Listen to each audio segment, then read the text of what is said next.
empty pot. Long time ago in China. Focus question.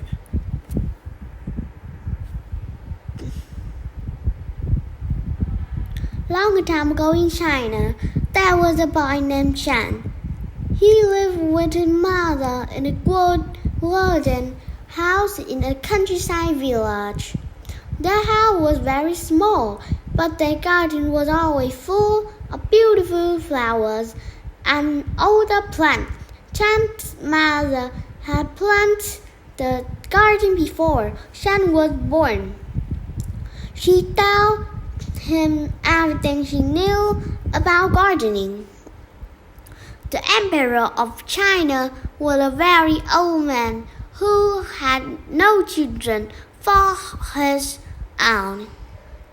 He worried about who would become the next emperor. That was what had happened to his country. He decided to choose the next emperor from among the children on his empire. One day, the emperor announced that the people of China should bring their children to his palace. The emperor really had planned the crow that had guarded day. She declared, "I will prove a flower," said to any child who want one. Take your seed home and plant it in a pot.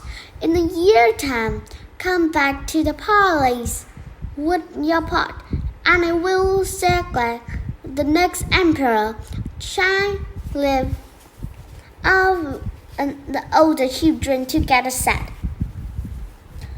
He could hardly contain his excitement.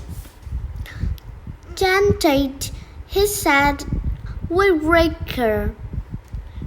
He carried it home with a stick pouch. He planted the seed in the little clay pot in his garden, covered with the soil, and gave it water. They passed, but the little seed didn't sprout. Chan put the seed in the bigger pot made of fine china.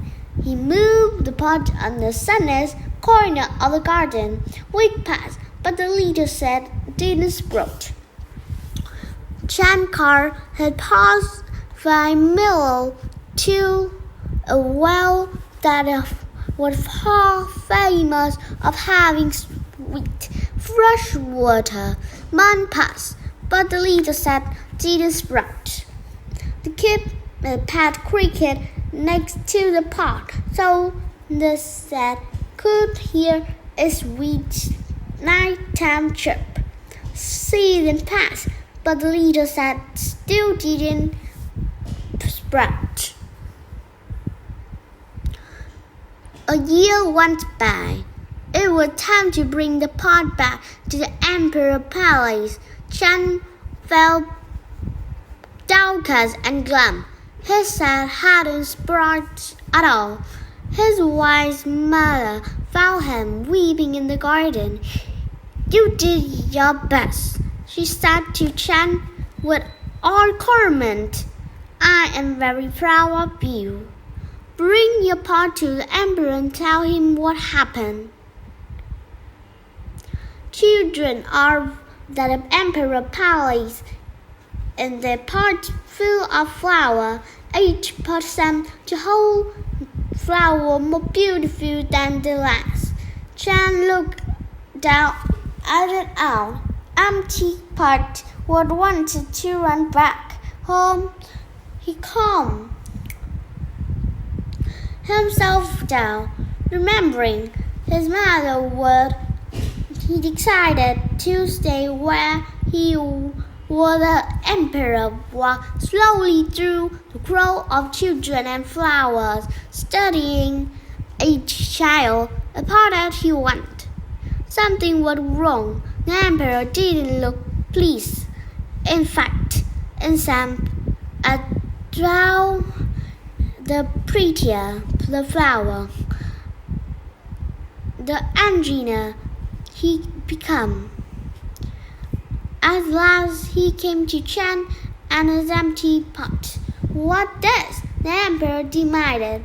"Why is your pot empty?" Chan hung his head in shame. "I'm sorry. I put a seed in the pot, but it didn't grow.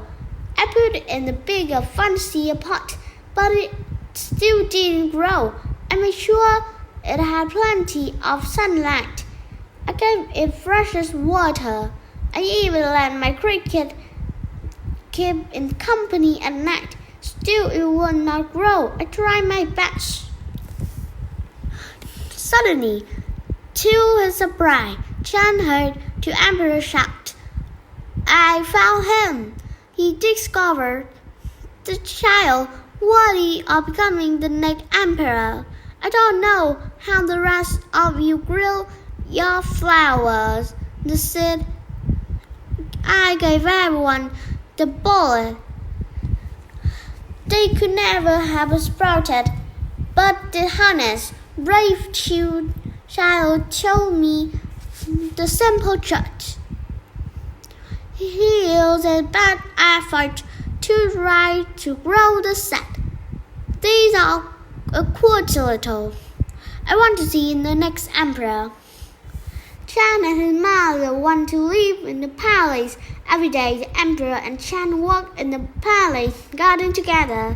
When Chan became emperor, he cared of China just as the always cared of his own garden. Goodbye, teacher.